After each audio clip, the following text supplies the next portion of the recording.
à tous, ravis de vous retrouver pour cette nouvelle page d'actualité en Savoie-Mont-Blanc. Voici les titres que nous allons développer en ce jeudi 21 septembre. L'exposition controversée Body Worlds a ouvert ses portes ce jeudi à Genève et ce jusqu'au 7 janvier. Elle présente au public de véritables corps humains sans peau conservés grâce à la technique de plastination inventée par le professeur allemand Günther von Hagen. Et puis la sécurité dans les gares, c'est le combat de la SNCF. Chaque année, des journées de prévention sont organisées. Le but, sensibiliser les voyageurs sur la traversée des voies. 6 gares d'Auvergne-Rhône-Alpes étaient concernées, nous y étions. Mais avant de développer ces titres, ce jeudi 21 septembre était synonyme de manifestation dans le département de la Savoie à l'appel de la CGT, FO, FSU et Solidaire dans la Savoie. 2000 manifestants selon les syndicats étaient présents, 600 selon la police et étaient dans les villes au centre-ville de Chambéry. Les prises de parole des 4 organisations présentes sur la place du Palais de Justice ont marqué leur refus des ordonnances de la future loi travail. Et puis, politique toujours, Loïc Hervé, maire de Marnat et sénateur, vient de démissionner de ses fonctions de maire.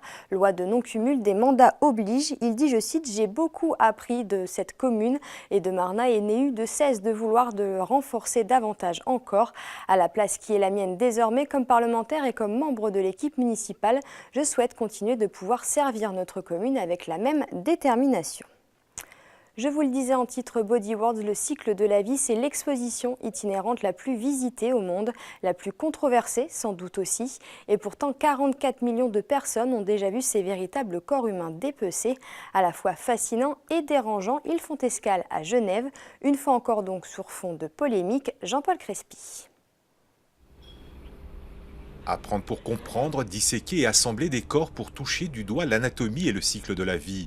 L'exposition Body Worlds expose la vie humaine de la procréation à la vieillesse et montre l'impact des milieux et des modes de vie sur le corps humain. Une anatomie raisonnée, une éducation à la santé dans le respect, proche d'une expérience spirituelle.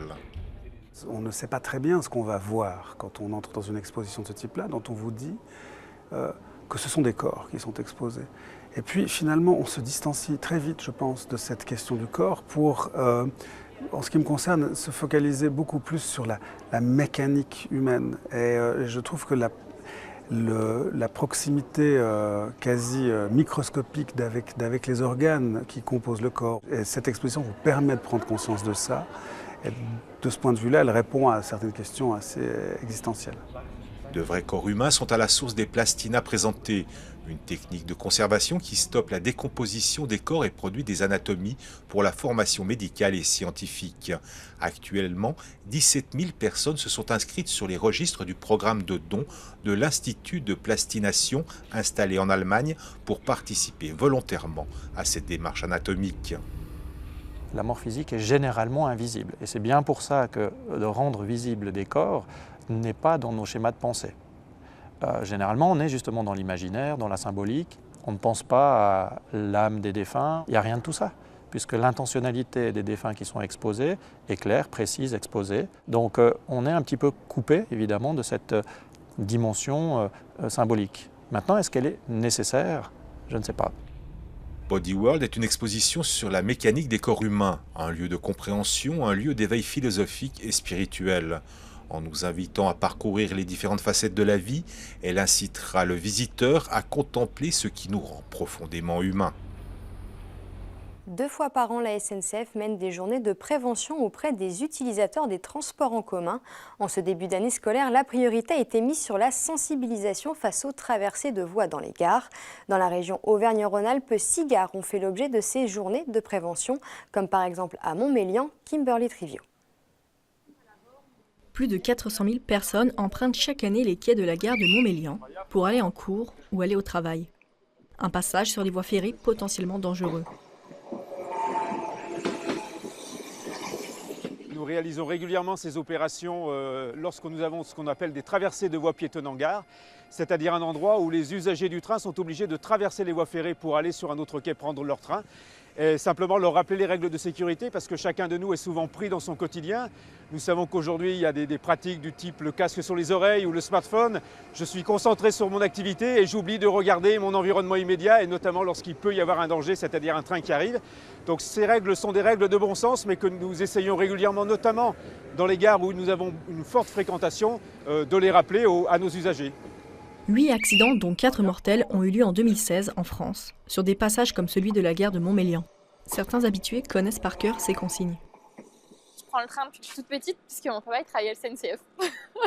Donc j'ai l'habitude de prendre le train. On nous a toujours appris quand on était petits avec mes frères de faire attention, de se retirer du bord du quai quand les trains rentrent en gare ou quand ils passent, de ne pas traverser les voies sans regarder auparavant, pas en dehors des passages sécurisés.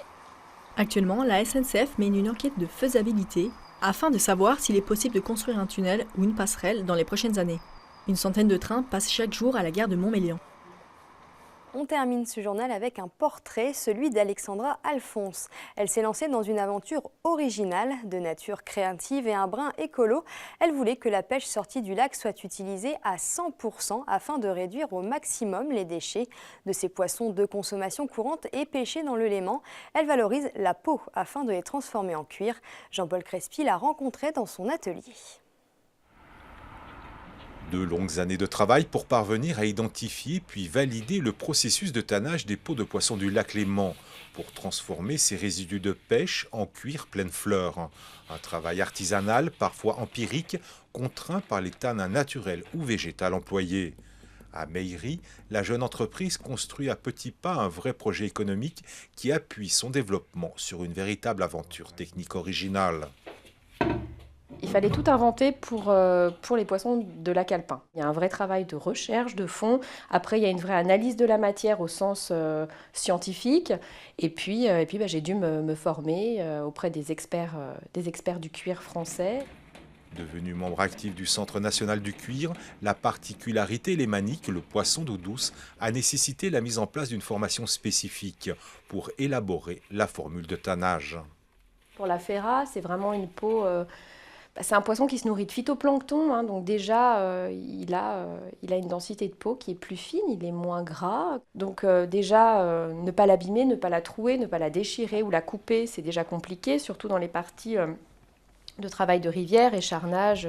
Et ensuite, il faut effectivement ajuster des formules et des protocoles spécifiques à ces espèces-là qui ne portent pas de sodium de la même façon qu'un poisson de mer, comme on ferait un cuir de saumon. Ces recettes-là, qui sont ancestrales puisqu'elles elles font partie de la culture scandinave, ne s'adaptent pas telles quelles aux poissons des lacs alpins. Truite et ferra, les peaux de ces poissons de consommation courante sont ainsi valorisées en un cuir de poisson des Alpes qui se veut être un produit haut de gamme, labellisé éco-friendly, c'est-à-dire respectueux de son environnement. Des cuirs qui seront certainement demain utilisés pour la création de pièces uniques et source de créativité ou d'inspiration pour des artistes et des créateurs. C'est la fin de cette édition. Merci à tous de l'avoir suivi. N'oubliez pas notre site internet 8montlouan.fr et surtout nos réseaux sociaux. Passez une très belle soirée et à demain dès 18h pour Accès Direct.